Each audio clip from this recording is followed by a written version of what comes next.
Welcome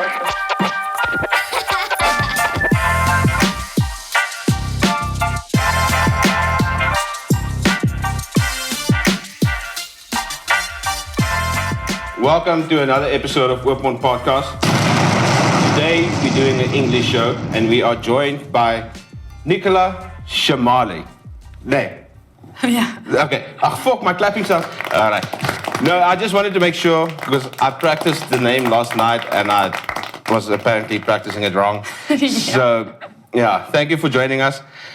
I know I have to address this. You're a fellow motor. So, moed for life? Yeah. Yeah. Van die moed af. Yeah. Have you always stayed in the mud? No, I stayed in Cliff for most of my life. Okay, so you're just on a new motor. Do you like the mud? Yeah, it's cool. It's a cool place. It's interesting, arty, but yeah, interesting. Yeah, because the mud is like a place of its own, eh? There's, I don't know, you get so many different people and, I don't know, just like so many cultures in one, like you get the Buddha people and then like the English people. It's just, I love the mud. I don't think I'll ever move outside of the mud. Okay, yeah, no, it is quite an interesting dynamic, especially if you're going to the shops and you see the variation of people walking around you. I mean, it is very No, you'll see bare feet. You'll see people smoking inside the shops. Like, you'll see a bit of everything. It's the mud. So. And then you'll see people in suits, which is on the other side. Yeah, it's true. Like, you never know what the fuck you're going to see. 100%. But before we get into it, where can people find you? Like, where all your socials and all those things? So most of my platforms are Instagram-based and Facebook-based, and you can find me at calypso.creates if you are going to look at my digital art and a combination of everything that I do. And if you're more specifically interested in the skull art, it's called The Bones of Calypso with underscores in between each of those words. Cool. Yeah, because I'll also post it in the descriptions and stuff, so people can just find it from there. So what I just want to give people some backstory is like we actually just met today. Yes. Yeah. Like I've been following you for a while on Instagram, and then I think you posted some new stuff. But you're always posting. You're busy on your Instagrams and stuff. And I saw some skulls, and I just wanted to find out what it costs and all those things. Then I thought to myself, it would actually be a cool idea to ask you to join the podcast, and thank you for doing that. And just because I always have musicians and those type of people on. So I thought maybe why not someone who's into art? It's cool because I'm not really a big art buff. I like art, but I don't really know a lot of stuff. Like the most stuff I know about is graffiti and shit like that. Like I love graffiti. That's the shit. Yeah, no, it's wonderful. It's a very difficult thing to learn. I must say out of the mural art, I'm mostly using your acrylics and I use my spray paints as a base, but then you get a full graffiti artist who uses airbrushing and actual spray paint for the entire thing. Yeah, because I remember when I first got into graffiti, I thought, no, I'm also going to try it. It looks easy.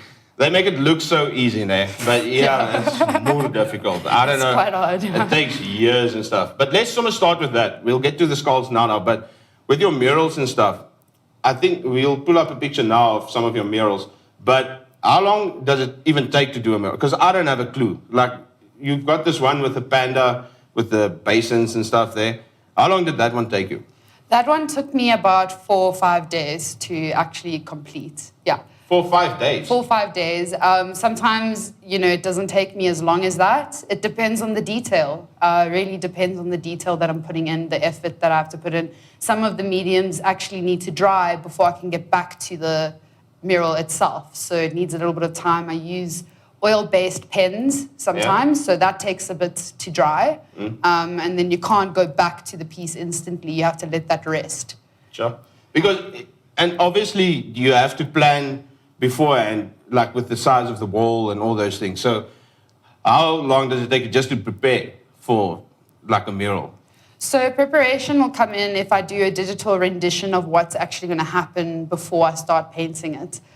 So that process alone takes its own section of time. Like I said, it depends more or less on the detail that I'm putting into it. And then preparation to draw it on the wall. I like to plot out the basic frame of it, and then I just dive right into it with my base coats. And then as it goes on, I add all of the detail that I need to add in.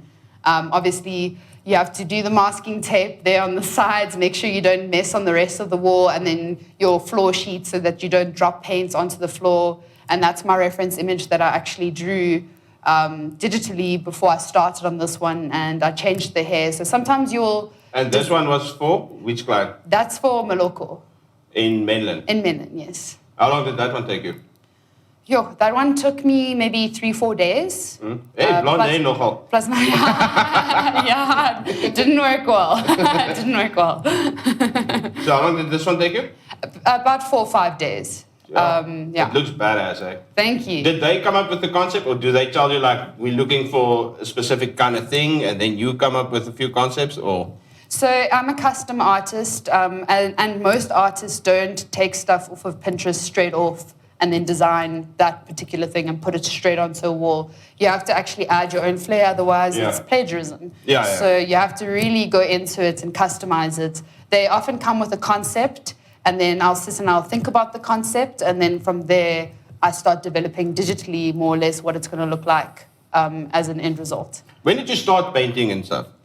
Yo, the moment I could pick up a crayon. Oh, really? So it's like since from a small, like a little young girl, age, yeah. A little girl, yeah. So the first thing my mom always used to say to me when she saw me in preschool, I was just constantly busy on paper drawing. And obviously in preschool, they noticed you're left-handed.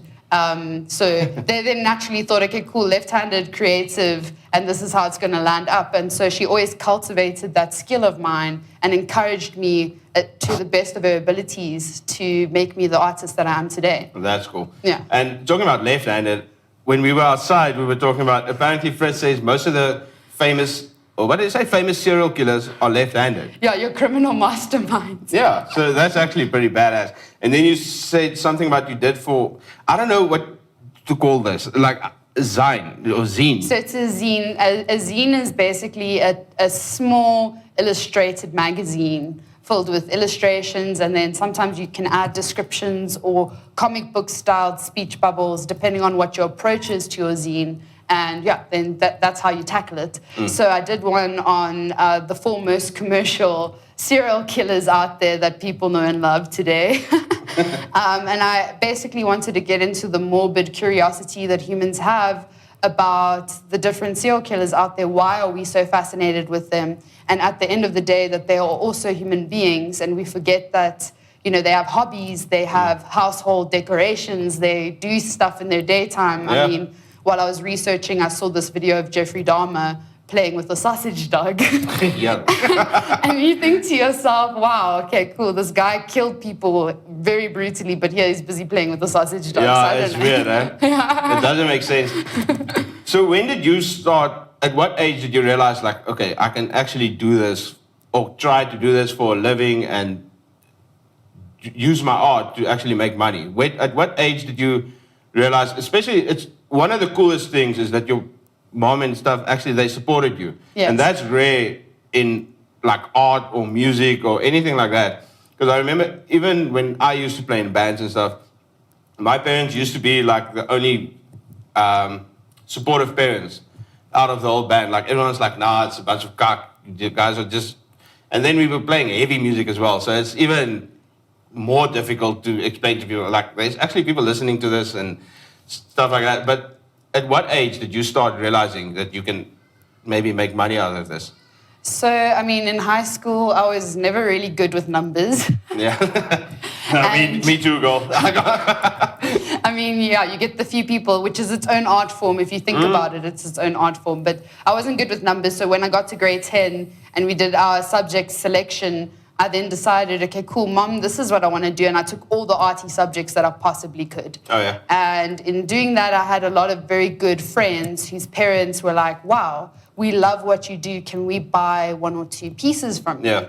And I thought to myself, wow, this is interesting. I'm so young. Yeah. I didn't know this would happen to me, you know. And from there, it basically developed. And after high school, I then jumped into a tattoo apprenticeship. And I wanted to learn how to tattoo. And that in itself was a process because back then, it was still quite a taboo thing. Yeah. I mean, that's about 7 years ago. So walked out, wanted to do that. And my mom was like, you know what, you have a bursary to go study at Open Window. The bursary wasn't from Open Window itself. It was from an exterior source. And she said, give it a shot. Go study art. Go do what you want to do with your life. And when you're That's so cool. That's when you really come cool. out, then decide what do you want to do. And so I did my studies, and I came out, and I thought to myself, you know what? I still want a tattoo. I tried corporate. I did. I tried it for a month, and I was like, Only for 1 month. only for a month, and I was like, no way. There's Nah, no it's way. cock, eh? This is gonna kill me, because you wake up, the sun is down, and you get home, and the And sun it's is dark. down. So you just feel like a ghost in the shadows, really. Yeah, it's depressing. It's like even, okay, now it's a bit better during summer. Like it starts getting, at least the sun comes up earlier and it goes down later. But I work shifts, né? So then it's from 6 to 6. Yeah. And then it's like, yeah, especially in winter, when you leave, it's fucking pitch black. When you come back, it's dark again. It gets dark at like 5. It's cock. Eh? That's why I always say you always have to try and follow what you want to do. Yeah, Because for I sure. know eventually something's going to happen, and this is just like a way to make it happen. Because you need money and shit. So, I don't know, you always have to make a plan. It has to come from somewhere, but I don't even know where I went on that little rant there. So, yeah, let's get into the skulls.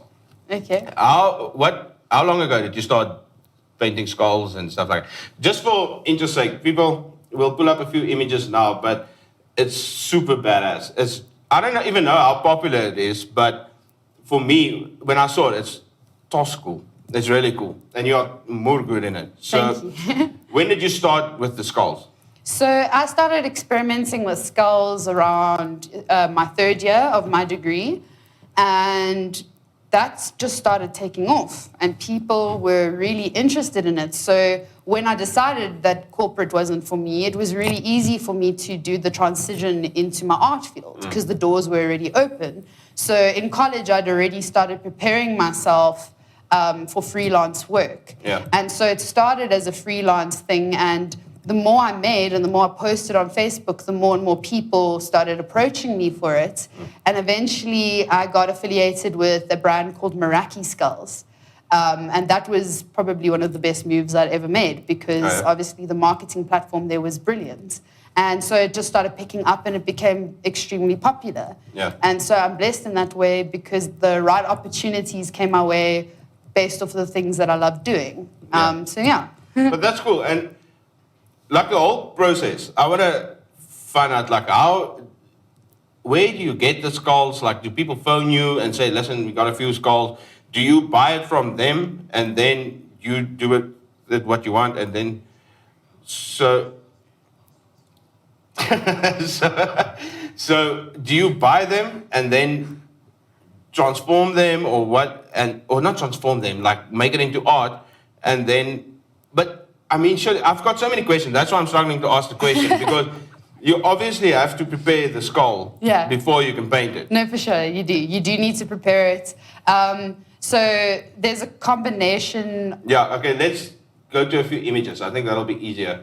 Like that one. That is That's a waterbuck. a water bug. Yes. And then you buy the skull. Let's say you buy the skull, and then So what do you do then after you get the How it skull? works is essentially I both source skulls from suppliers, and then I'll also get people who bring Roland Award skulls, or skulls that they've had from their husbands who shot something once upon a time. And so depending on what's coming my way, I will either charge per the skull I have bought, which we have a specific supplier that we source our skulls from, or if the skull's provided, then I work with it from there. That looks super cool, eh? And what's your favorite skull to work on? I love all of them. Each of them are quite unique. Some of them are more difficult to actually do the work on. I like the blue one. Sorry for cutting you off there. No. They're all super cool, but Thank the you. blue, like even that one. Like, do you have to shape the skull as well, or? So sometimes, look, I mean, with the giraffe skull, which I think will come up at some point, when I got the skull, I mean, that was given to me from a friend. He said, here's the skull, do something with it. And when I got that one, giraffes are very interesting creatures. Some of them have funny little growths on their nose in the bone structure. Oh, yeah. So then, you kind of file it down and you even it out. But the most important part of the skull art is the fact that the skull needs to be correctly cured by a taxidermist, by a professional who knows what they're doing, because you get funguses, you get infestations, you get all kinds of funny things which actually come into the skull. So if you bring a dirty skull, you you've got a little bit of hazardous waste on Yeah. it, and you don't necessarily want that. No, that'll be. Yeah, and it will smell as well, so you don't want that. Yeah. What's the most difficult skull to work on? Sure, the waterbucks are hard to carve. To paint a waterbuck skull, it's not too bad. It's just more the fact that you've got anklers which are about this long, even longer, and to actually put that on a table and then, you know, sort of shape the skull in a position which you can paint, you've got these anklers which are weighing down. So you're constantly working between weight and, you know, your back then starts taking a bit of a struggle. Yeah, I can imagine that's kind of a freak show. Like, you have to balance everything and then you have to stand the way it balances. And you move around and you stand up. It's the same with tattooing. You know, sometimes you'll find yourself standing up over a person, sitting in a weird angle. You just want to get yourself a good position to do the actual art. Is there any skull that you still want to paint that you haven't painted yet? Yeah, there are plenty. I mean, look, you get your long-horned cow skull from America, and then you get... Oh, those with the fucking... They have like these huge, big horns on the side, and then you get what they call an ankole, which could be pronounced in various ways, but I know it is an ankole, which is basically the cows that Cyril Ramaphosa farms with. They have massive anklers that goes up like this, and it's beautiful. I think that's the one I was referring to before, for the one before. Fuck. The other one we spoke about. Yes, the English got me there. No worries. So, okay, so that one, and then... do you ever think like maybe a shark head or like fish and stuff like that? So you have very specific CITES laws and protected species as well. So, I mean, I've had replicas come my way, like a walrus skull, which is a replica cast of an actual skull. Some skulls you can't trade with. So, for example, your lion skulls, your big cats. Obviously, rhino. I think elephant as well. So, unless it's obviously a private commission from someone who got it, you know, in their own way, those legalities have got nothing to do with me, then I can paint that. But I cannot buy that skull and sell it off to a public market, no. Yeah, okay, now that makes sense. Because, okay, Fritz just made a kind of funny joke. He said, will an elephant skull count as a mural? Yeah, I mean, look, if you're basically painting something like that, it's a big skull. Yeah, that's like a fucking wall. It's a big skull. So, I know you also do, I don't know how to say all this, like fine art and stuff like that. So you also paint and stuff like that. Do you also sell that separately, or? So my fine art, I love doing that. I do that as a hobby on the side. And obviously what you do as a fine artist is you collect a series of different works and then you put them up in a gallery as an exhibit. So I actually have an upcoming exhibit at Forkoff Bar in Linwood on the 23rd of October for the people who would like to pull through. So that's up and coming. And yeah, so that I'm still busy working on. Fine art is quite an interesting thing. You know, you can play around with mixed media and it's a very fun thing to do. Yeah. But obviously if you want to balance something which you're using as a hobby that you potentially want to display with your work life, that becomes secondary to your priorities. Yeah. Like, what are some of your favorite, let's say, past stuff that you worked on? Like murals, skulls, anything. You can choose. It's like, I don't know, what's one of your favorites? So I have, it's not a mural, I have a digital set or series which I've done, which was cartoon porn. Really? Yes, cartoon porn. And it's called Rubber Hose. The style is Rubber Hose. Rubber Hose, no. Rubber Hose. Is it on YouTube or? Okay, if it's porn, then probably not. No, well, look, the porn aspect of it has got nothing to do with the style. The style itself is, you know, your very old Walt Disney styled characters with the big eyes that are sort of blacked out, and it's just very old school Disney styled cartoons. That's badass, yeah. So I did a little cartoon porn series, which will be at the exhibit on the 23rd. Oh, so it will also be there? It will be there. Those are digital prints, yeah. That's cool. And that was quite fun. That was a very fun experience. Because, yeah, especially with cartoon characters, I don't know, I can just imagine you can do anything you want. It will be pretty cool. How long did that whole project take you? I did that in lockdown. I did do that in lockdown. Like when we first started hard lockdown? Or? Hard lockdown. That's when I was like, okay, cool. No cigarettes, nothing. Well, look, I mean, we all managed to get out of cigarettes. I mean, legally, no cigarettes. Yeah, no, of course. I just thought to myself, it would be funny. It would be comical to see it. I mean, it's not outright. There are one or two very raunchy images, but it's not outright pornography as it's on Pornhub. It's just more comical spin-off of these characters, which I find quite amusing. And some people find it amusing. I got some backlash from it. Either way, people are going to love or hate you. I mean, you can't please everyone. That's actually one of my next questions, is with the skulls and stuff. Didn't you get like a lot of people who's like, check this satanic skulls and stuff? Yeah. Because especially we are in South Africa and a lot of people are super conservative. It's like, I know when I used to play in a heavy metal band and stuff like that, then people are like, it's devil music and all that kind of stuff. And I was like, fuck off. But now, I mean, with skulls, I can just imagine, you probably had like a few weird messages coming your way, or not really? I mean, look, I've had one or two where people are like, this is animal cruelty, this and that, the next thing. Obviously, people have very strong opinions about what they believe in, and you most of the time won't change those things. I find that hunting is far more ethical than buying a packet of chicken in Checkers. I agree. That's simple. You don't understand the value of taking a life, whereas these people go into the bush, and you obviously have people controlling the population of the animals within those game lodges and actually counting what can be shot, what can't be shot. It's a very controlled environment. And all the money they make goes towards the other animals. Of course, yeah. I understand that completely. It's just like, I was just wondering about the whole satanic thing. It's like... I mean, look at me. A lot of people think I'm satanic.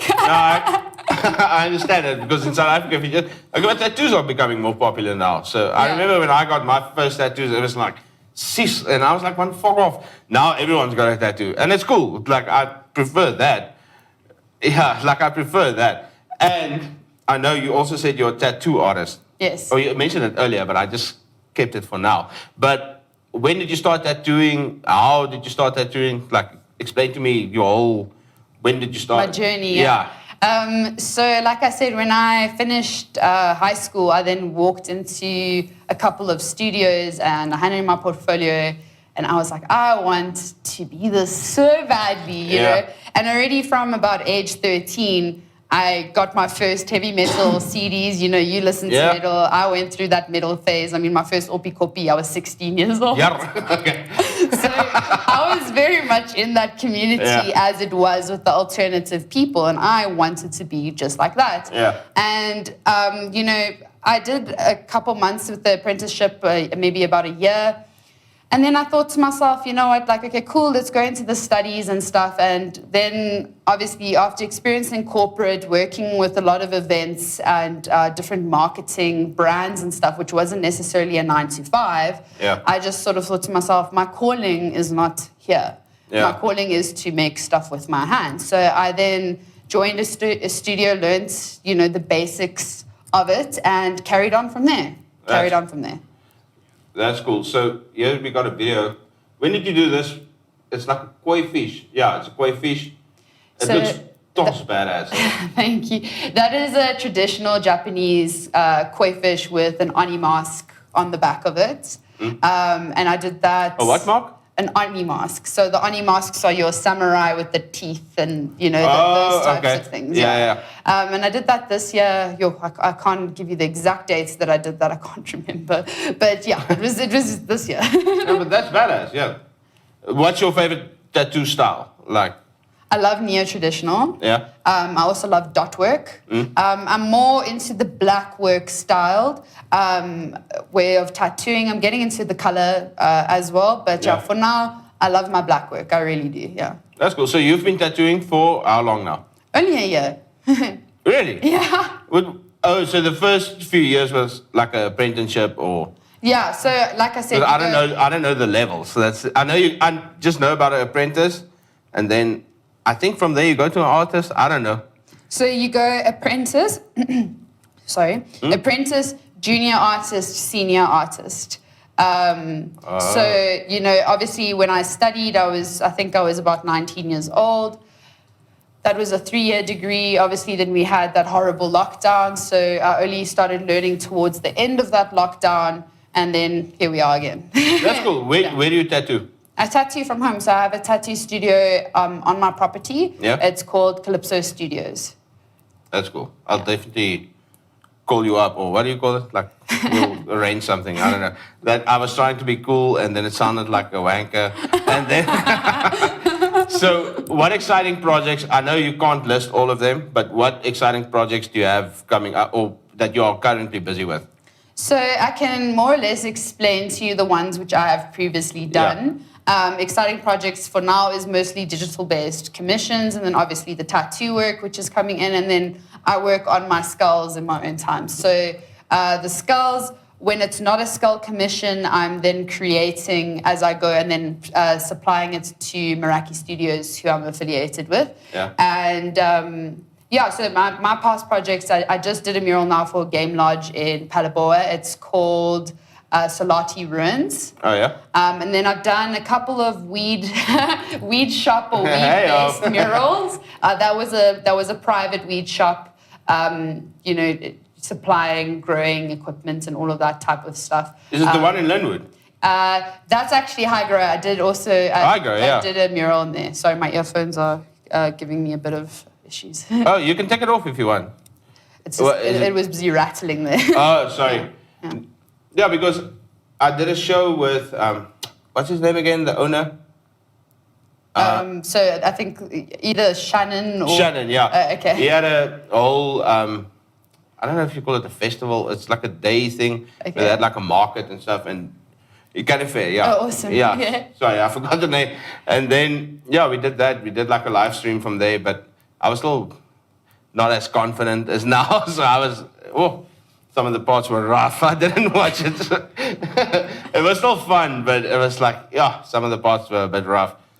And so I did do a mural in that shop as well. Oh. So I did a Rick and Morty themed weed plant man coming out of a pot, which is still in the cafe itself, because you saw that they expanded as well. So now they've got the shop and they've got the cafe. Do you watch Rick and Morty? I do. Really? Is it cool? I see everyone watches. I've never watched it, but apparently it's the shit. Yeah, it's the shit, and they do a lot of research into their episodes as well. It's quite an interesting thing to watch. I love it. Cool, I'll check it. And then, while we're on TV shows, Squid Games. Have you watched it? Yes. And is it as cool as I still haven't even watched. I'm like one of those people, if everyone watches something, then I'll be like, nah man, fuck it. Or everyone's telling you, you have to watch this or this. Meanwhile, I love Tiger King, but I watched it when it just came out. It was too safe. It's super safe. But I still love it. I binged that whole thing. I was working night shift. I wasn't really working that night, but I started watching it and I just went fucking through it. So it was the shit. But apparently Squid Games, everyone's ranting and raving. Is it as good as everyone's going on about it? Look, I mean, I love morbid, sort of darker styled series, and it's very dark. Oh, is it? Because I don't have a clue what it's about. No, it's like Hunger Games, but 100 times worse. Oh, really? Yeah. It's wonderful. I think it's really well done. It's got a very anime sort of style behind it, which makes it quite cool. But yeah, the Korean market obviously makes brilliant films. Yeah. So, yeah. Because it was just weird to me. There's always some of these shows, like on Netflix and stuff, where I don't really think they planned for it to be this big, because worldwide, even some of the podcasts I listen to, they talk about this, and it's apparently the shit. It has to be weird. Like, the last thing I watched that blew up like that was Tiger King. And I fucking love it. I think next month, the new season. Did you like Tiger King? I found it quite amusing. I won't lie to you. It was quite amusing. It was very zef, but it was it's super zef. I think I relate. That's why I related and liked it so much. Like, I'm from the Mud, so we keep it zef and cool. So, I don't know. I just think, like, what are some of your favorite Netflix series that you watch? So I really enjoyed Mindhunter, obviously Night Stalker. I love watching crime and investigation stuff. Oh, really? But Vikings is, everyone watched Vikings quite a while ago, and I picked up early on it, perhaps middle of this year. Yeah. And I binged that, like, from start to finish. And I love it because pagan mythology for me is very interesting. Yeah, I love it. It is cool. Yeah, so I found it quite inspiring. I can't say I have a lot of time for TV. You know what I hate about Netflix? The longest part of your whole TV journey is to select what the fuck you're gonna watch. Yeah. It's like it takes you half an hour just to decide on what you're gonna watch, and it pisses me off. Like I watch Netflix obviously, but it's cock when you just want to watch something and then you have to search through everything. And then you've eaten all your popcorn before it's even started. Yeah, and then you're like, I want to watch this, and I'm like, nah, I'm not that less for this. Let's see if there's something. I fucking hate it. Because I only watch stupid stuff. I watch like stupid comedy movies, like Will Ferrell stuff and The Office and like a bunch of stand-up stuff. I don't really, because I know series, when I start watching, I'll obsess. Yeah. So then I'll get kind of addicted, and then I don't like that. So that's why I would rather, like everyone always says it's stupid, but I'll watch stuff that I already watched. Yeah. So especially when I go to bed or something, then I'll put something like Big Bang or Modern Family or something, just for the background. Yeah. Because if I put something new, I know I won't sleep. I'll be like, no, of course. I try to stay away from your commercial shows. I haven't watched Big Bang. I mean, I've been forced to see an episode or two. Yeah, it's smooth lame, It. Yeah. I prefer listening to audiobooks. I like watching a lot of documentaries. Obviously, as a tattoo artist, yeah, I also like went documentaries. through all the Ink Masters, and I quite enjoyed Ink Master. So I mean, it depends on what I feel like on the day. I'll swap between different content, different topics, depending on what I'm interested in. Yeah. So, what are your plans for the weekend? Well, it's my birthday on Monday. Oh yeah, I'll send you a message, but just for the show, because this is going to be released on Tuesday. Happy birthday! Thank you. And then, we won't disclose your age, but then, so you're going to have a party this weekend? You know what? I had a massive party last year. Oh, is it? And I think it even destroyed my party life for this year. Oh, really? Yeah, so this weekend I'm taking it chilled. I'm probably going to go have a picnic somewhere, just with close people, family, and all that's that. usually the best. Yeah. Like, I found as well, like, if the more people you invite, the more fucking a mission it is. Like, everyone ends up in groups, then you have to be like the middleman for everyone. You're an entertainer at your own birthday party. It's not always nice. It's admin sometimes. Yeah, no, it's great. And yeah, so where can people find you again? On Instagram and Facebook. So it's calypso.creates, and it's the Bones of Calypso or Calypso Inked if you're looking at my tattoo page. I'm still constructing my tattoo page, so there isn't a lot of feed on there currently because I'm doing a rebranding of it. But yeah, as far as the Bone page goes and my personal account, that's where you can find most of my work. Okay, before we end this, I just wanted to ask, I forgot, what's your favorite tattoo? On myself? Yeah. That's a very hard thing to choose. No, man, you have to have a favorite. Look, so I have this little crab man over there. That's cool. I don't know if the camera can see it. Yeah, people can see it. Yeah. So yeah, I mean, that's actually a self-portrait. I know it doesn't look like me, but it's fuck? It doesn't look anything like you. It's an old man with a crab body, and here's his pincher there at the back. So the original drawing is this man in his little crab body, and he's got a third eye, and he's busy looking up at his pincher, and he's contemplating it. And it's basically just the contemplation of existence. And I drew that when I was 18 years old. And to this day, it's my favorite tattoo. It was tattooed by a tattoo artist called Josh Kitsoff. And he owns Ferryman Tattoos in Cape Town. And his brother Nathan owns Humdinger in Ferry Glen. I just recorded there last week. Oh, nice. Okay, awesome. Yeah. So, yeah, very cool people. And Josh nailed it. He did a perfect job at replicating the actual design that I did, which I still have framed in my studio as well. That's badass. Yeah. But yeah, what's your favorite tattoo? Your turn to be interviewed. Like, when I first, you know what, I'll first start with a funny story, and then I'll tell you my favorite. Like this, it's the Polynesian style tattoo. I got it, I think, 10 years ago. And the funny thing is, back then, everyone gave me shit when I got it. It was like, fucking Maori, or that type of shit. Now, every second asshole has got this. Of course, yeah. Yes, I had it. And now, I already got it. And I even did research. I bought a book and all that shit. Now, every second Douche. That's the one. I mean, at least you did research. A lot of people get the Maori. They don't know the origins. They don't know how sacred it actually is. They don't even know, like, this is spearheads or whatever. They'll just get it. But my favorite one, I have to say, is probably this old school gramophone one. I know my arms are ashy. But it's just when it's this hot, like, just for people, it's, what day is today? Thursday. It's like fucking 34 degrees. Yeah, it's hot. It's toss hot. Yeah. So I can't put cream, but otherwise I'll be sweating like fucking, it'll look like I got Victoria Falls on my head or, I don't know. I was trying to make a joke, but it's not. But yeah, this is my favorite one. The old school gramophone. Yeah, and it's a beautiful piece. You can't go wrong. You Yeah, can't it's go wrong always- with the style you've chosen. You can't, yeah. It will always look cool. Yeah, So- no, of course. So that's my favorite tattoo. But once again, fuck off. I want to say thank you. I really appreciate it for coming through. And yeah, thank you. I'll link all your descriptions. And everyone, I hope you enjoyed it. Please subscribe to all her channels and all my stuff. I hope you enjoyed it. Peace. And thank you for having me. It's a pleasure.